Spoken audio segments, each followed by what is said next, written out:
Hello and welcome to the last Sunday for just a little bit.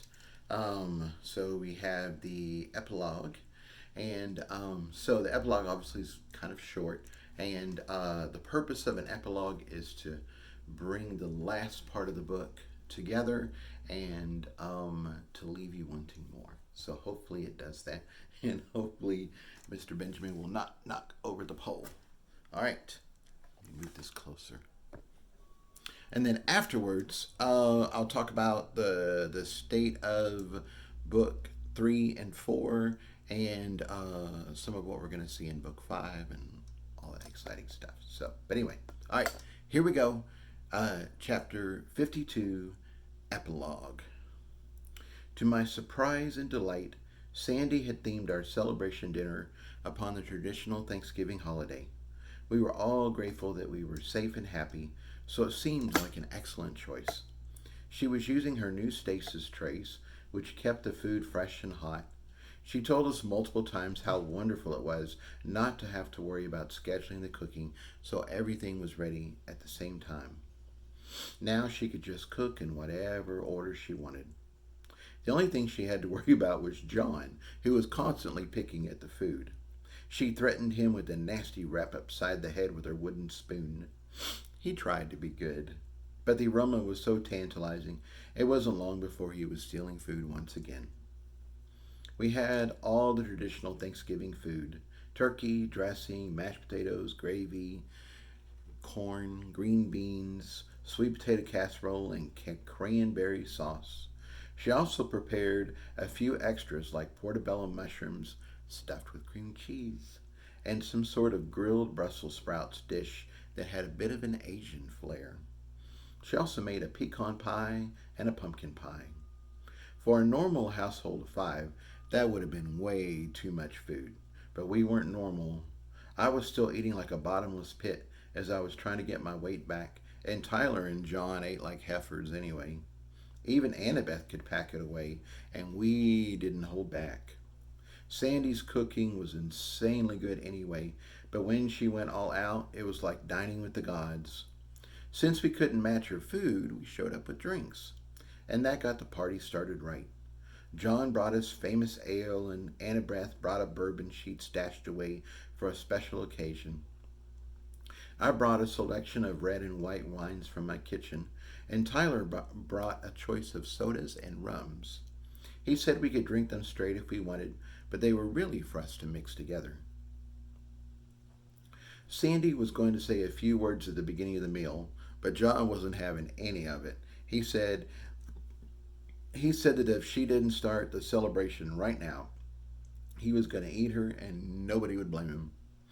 I'm sure we all looked like we could pick her bones clean in seconds, so she just sighed, smiled, and invited us to get started. Hours later, when we were done, the turkey looked like it had been thrown into the Amazon River and devoured by pirates, piranhas. The pies had a bit of crust left in the bottom of the pan, but that was it. I ate every stuffed mushroom I could get my hands on. They were so juicy, the melted cream cheese ran down my chin. John looked like he wanted to say something naughty about that, but he couldn't stop chewing on his own dinner long enough to get it out. The only things left were some mashed potatoes and gravy. Even the dressing was gone. If I included the gathering, this was one of the top 5 meals of my life. The food, the friends, the occasion, everything was perfect. Eggy wasn't eating, of course, but he wouldn't be left out either. He got into the Thanksgiving theme also, with a beautiful arrangement of fall colors. He sported lots of orange, yellow, and red flowers, and he'd arranged them like a turkey tail. John had even poured a little of his special ale into Eggy's vase to make sure he was included in the celebration. It was the thought that counted, and Eggy seemed very happy. We weren't the only ones in the room enjoying a feast. Bermuda and Mr. Tubbles joined us, and together with Sandy's 2 cats, Snowy and Biscuit, they had their own night to remember. Sandy had made some protein-heavy dishes for them, and they had all feasted, napped, and gone back for seconds. Now they were all back to napping again. Full bellies make for tired eyes. Thank you very much for coming over tonight, Sandy said after she got to her feet. Her plate was as empty as the rest of ours. You know, we wouldn't miss it, love, John rumbled. Then he let out a loud belch. We all chimed in with how wonderful the evening had been and how marvelous it was to be here. When I first became head of House Louisville, I never imagined it would be this exciting or that I'd meet such amazing people, Sandy said. We've been through so much together, and now I can't imagine my life without everyone here. She paused and gave Annabeth, Tyler, and me heartfelt looks. That there is a saying that you are the company you keep.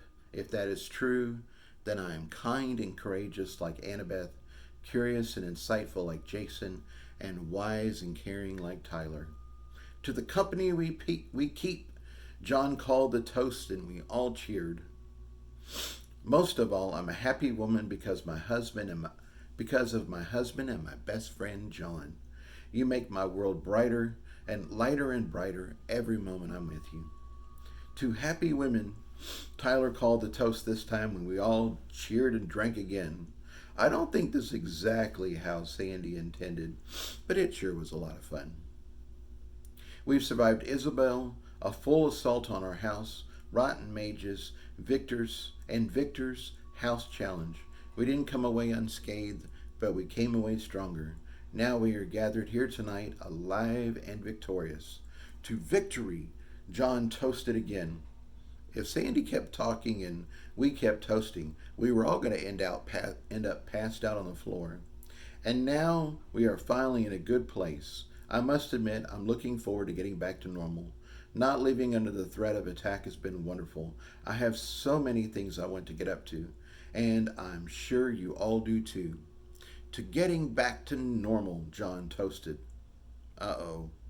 I shot a glance at Annabeth, and she shot me a worried look back. Had Sandy just jinxed us? The doorbell rang. We all looked at each other, but nobody moved. Our bellies were full and our brains were buzzing. This wasn't a good time for clear thinking or quick action. After a long pause, we all put down our glasses and a resigned look flashed across Sandy's face. John got to his feet and we all followed suit. Whatever this was, we'd face it together. The door to Sandy's apartment flew open and a magnificently dressed fellow walked inside. My first thought was that he was D'Artagnan from the Three Musketeers come to life. He had a wide-brimmed hat that sported long white feathers. He had a rich blue cloak, poofy pants, and tall boots. What really brought it all together was the sword at his side, which glowed with power. He certainly had a flair for the dramatic, and I'd have thought his clothes were rented from a costume shop, except that he also glowed with power. His presence filled the room, pushing against my aura. Whoever this was, he had real power. He wasn't just a poser. House Louisville, I presume, he said loftily, and we all nodded. I am Rene Perrin, ex-checker for the bank, Jonah Division, and I'm here to collect the obligation of 2 million pearls. And that ends our epilogue. So, actually, the next book, I'm going to do what I did on this one, which is basically pick it right up from there, and then that begins the next adventure that they're going to have. So, all right. So, I made a little list here because I didn't want to forget anything. So, first of all, thank you so much for your support, for following along each week. It has been immensely fun and exciting on this end to read the chapters and get the feedback. And sometimes in the middle of the week, y'all are doing something else, and then you come back with, hey, I was thinking about, and then I get a couple paragraphs of thoughts and ideas. And it's just been a lot of fun. It's been really, really great. So thank you all for being part of the journey of getting this book put together. It has definitely made it so much more fun than me just sitting here banging something out and then wondering how it's all gonna be received, you know. Obviously, I need to do a pause on the videos while we finish getting the book ready for publication. I think pretty much everybody's finished with the beta reading. I'm kind of leaving it in the shared folder at the moment. Basically, Dawn is working her way on the last edit pass, and then as she's done, I'm reviewing her changes, running it through Writing Aid Pro just to catch any last somethings, and then moving it out and calling it done. So the whole process, of course, just takes longer than than it should. It's actually much, much, much shorter than a real fully edited professional book where they would send it away and the author writes it and it comes out like a year later or something. So we're way ahead of that schedule. Um, so anyway, I really appreciate your feedback. The book will be split into two. So we are going to write, or we're going to finish all the editing for the first book, which is the Up Through the Gathering. That will come out in the book, and then everything for home up through what we just had will be the next book. So that just seems to work out very well on a paperback level. Yeah, just and I think also on a theme level, like the first book, you're getting out to the outer world of the gathering, and it's exciting, and it's so adventurous, and you're meeting the centaur llamas and discovering the curse, and learning more about Jason, and he's powering up, and I mean it's fantastic, amazing. Then obviously he comes home, and then we kind of digest all that stuff, and it just feels more like a more intense, like a different feel for it when he comes back. So anyway, and I didn't want people who had read the third book to lose the track of all the things that he'd figured out before they read the rest of the book. So if I release both books very close to each other, then we're off and running. Obviously, we're going to get the third book out. Then I can go ahead and get Ron working on the audio. And then I will work on the fourth book. So then that way Dawn can keep doing it. Dawn, unfortunately, had a major family tragedy. So she is working with me just out of the amazing goodness of her heart, um, getting everything together. So I'm supporting her as much as possible. She's supporting me on the book as much as we can, and we will make it through. Um, so, um, uh, yeah. Um, let's see. Yeah. So then the other thing that I need to do is when I was doing this, I was making notes. I had my original ideas. I need to go back through all of my source material, clean it up because there's some things that I've said, nope, that's not the way I want to go, and other things that I've then added that said, yes, that is the way things want to go. So just I need some organization on my side to finish this up, which is not a whole lot. I'm kind of an organized person. I already have spreadsheets and docs and anyway, so we got all that to clean up, and then I'm going to start writing the next chapters. Obviously, continuing the epilogue that we just had, finishing that up, and then we're off and running. So I guess it's going to be the fifth book now. Gosh, that feels weird saying the fifth book. Whew, Lord. So the fifth book is going to be all about adventure. We are getting outside of the house system. So just to give everybody a feel for it, so only about 10 to 15% of the supernatural world is in a house. Um, I, I guess I kind of hadn't made that clear because Harold was asking me the other day something about what kind of house Ken was in. I was like, Ken's not in a house; he's in a school. That's very different. That's the outside world, not a house. Um, yeah.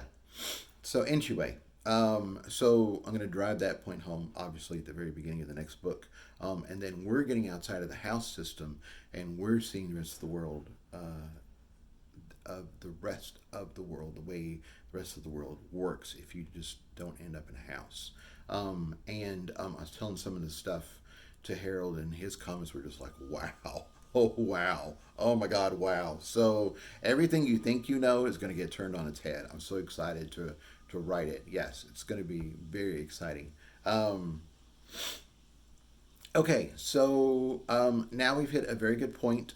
So obviously we have the new books coming out. if you guys would, in general, and this works for any author of anything that you like, we all, of course, love a good review. Amazon loves a good review, but there's something you can do that to help an author that's outside of that, and that is to go find 5-star reviews or very good reviews that they have already that you agree with what the author has written. Like, don't just go crazy. Amazon doesn't like that, um, but if you go in and you look at hopefully 5-star reviews and you go, wow, that's really good, and you click a like on that, that is actually almost as good as you writing your own review. Um,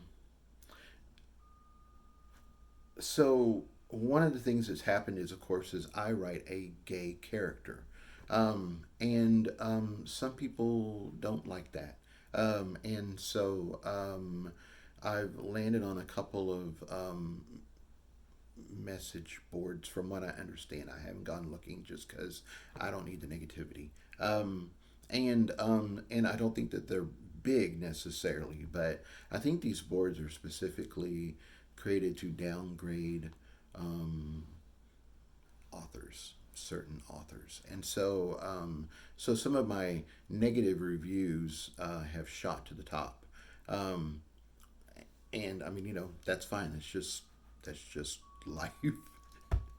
Everybody has trolls. So at least I have enough tension to get a few trolls. There you go. So if you could pop out there and hit the approve or like button on a couple of 5-star reviews, and then of course on the new books that come out, that would be lovely. Okay. The other thing I've been doing is I've been reading a lot. Number one, that keeps me sane in the middle of all this editing. And number two, it just gives me ideas because I read in the vein of what I'm hoping to write. And so, if it's fantastic, I'm like, wow, I hope I can create something as great as that. If it's not as good, then I think, wow, I hope I can do better.